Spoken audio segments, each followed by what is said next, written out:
మూడు నదుల కలయిక ఘటప్రభ, మలప్రభ, కృష్ణ ఏదైతే ఆ యొక్క కుడల సంఘంలో వెలిసిన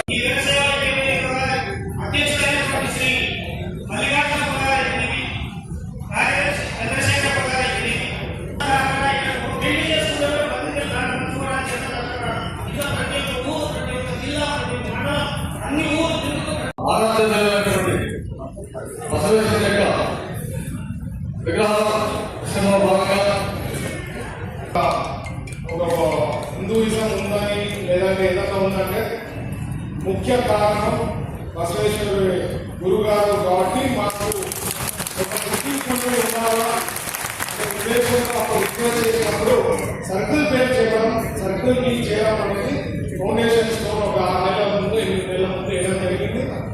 సో ఈ బీసీకి సంబంధించి ఈ క్యాస్ట్ దాంట్లో రిజర్వేషన్ దాంట్లో కూడా ఆ భాగంలో కూడా తెలుగుదేశం పార్టీకి పెద్దలు తీసుకోకుండా మన శివరాజ్ గారు రెగ్యులర్ గా నాకు అసెంబ్లీ టైంలో గుర్తు చేస్తుంటారు, క్యాబినెట్ టైంలో కూడా గుర్తు చేస్తుంటారు. ఎప్పుడు నేను విజయవాడ పోయినప్పుడంతా కూడా గుర్తు చేస్తుంటాను. నాకు అవకాశం ఉన్నప్పుడంతా కూడా నేను పెద్దలకి చెప్పడం జరుగుతూ ఉంది. పర్టికులర్ గా ఈసారి చంద్రబాబు గారితో అపాయింట్మెంట్ ఉన్నప్పుడు ఖచ్చితంగా సార్ ఈ సబ్జెక్ట్ అనేది ఉంది క్లారిటీగా తీసుకోవడం, ఎందుకంటే లీడర్షిప్ ఎందుకంటే సార్ మీరు చూస్తే చంద్రబాబు గారు ఒక్కొక్కటి అంశాన్ని నీట్ గా సార్ట్ అవుట్ చేసుకుంటూ వస్తున్న లీడర్ ఎవరైనా ఉన్నారు ఆంధ్రప్రదేశ్ అంటే ఒక చంద్రబాబు గారు కానీ మంత్రి గారు కానీ మా పొలిటికల్ సిస్టమ్ మాకు ఎందుకంటే మా లీడర్ పైన అభివృద్ధి సంక్షేమం టాప్ సంక్షేమం సో టాప్ లీడర్ పైన బాగుందంటే కింద వరకు సిస్టమ్ అందరూ సిస్టమాటిక్ గా పనిచేసే వాళ్ళు ఉంటారు. పైన లీడర్షిప్ రాంగ్ ఉందనుకోండి కింద అందరూ కూడా డిఫరెంట్ మైండ్ సెట్ తో పనిచేస్తున్నారు. అది మీరు చూసారు 1924 ఏ రకంగా ఉంది.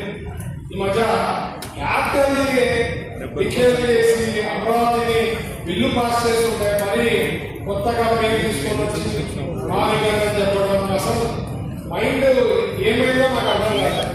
మొత్తం ఆల్ ఇండియాలో అన్ని పార్టీస్ మనకు సపోర్ట్ చేసి అమరావతి క్యాపిటల్ కి బిల్లు పాస్ చేసేదాన్ని పార్లమెంట్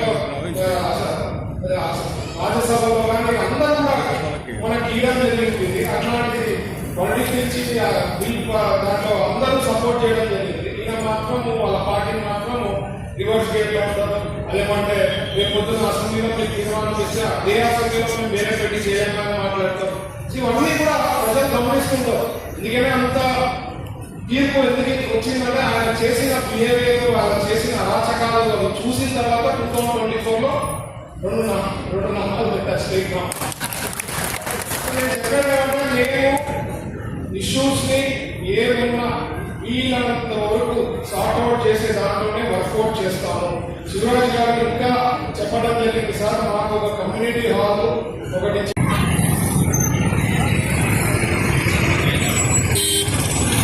కర్నూలు నగరంలో మహాత్మా బసవేశ్వరుల వారు విగ్రహం ఆవిష్కరించుకోవడం జరిగింది.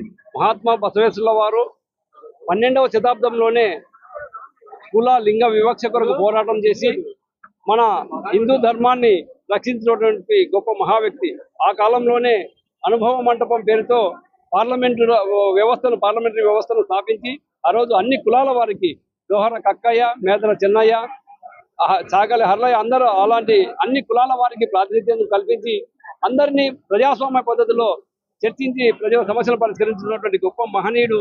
ఇప్పుడు కాదు, ఇప్పటికీ కూడా కుల వివక్ష కొనసాగుతున్నటువంటి తరుణంలో ఆ కాలంలోనే 800 సంవత్సరాల క్రితం కుల వివక్షకు వ్యతిరేకంగా పోరాడి ఒక దళిత యువకునికి, బ్రాహ్మణ యువతికి వివాహం జరిపించినటువంటి గొప్ప మహనీయుడు. అలాంటి వ్యక్తిని ఈరోజు మన కర్నూలు నగరంలో ప్రతిష్ఠించుకోవడం జరిగింది. అలా ప్రతిష్ఠించుకోవడమే కాకుండా వారి ఆశయాలను ముందుకు తీసుకెళ్లడానికి మా వీరశైవ ఐక్యవేదిక మా అధ్యక్షుడు మల్లికార్జునప్ప గారి ద్వారా, నేను వీరశైవ ప్రధాన కార్యదర్శి చంద్రశేఖరప్ప అందరం కూడా వారి ఆశయాలను ముందుకు తీసుకెళ్తామని తెలియజేసుకుంటున్నాను.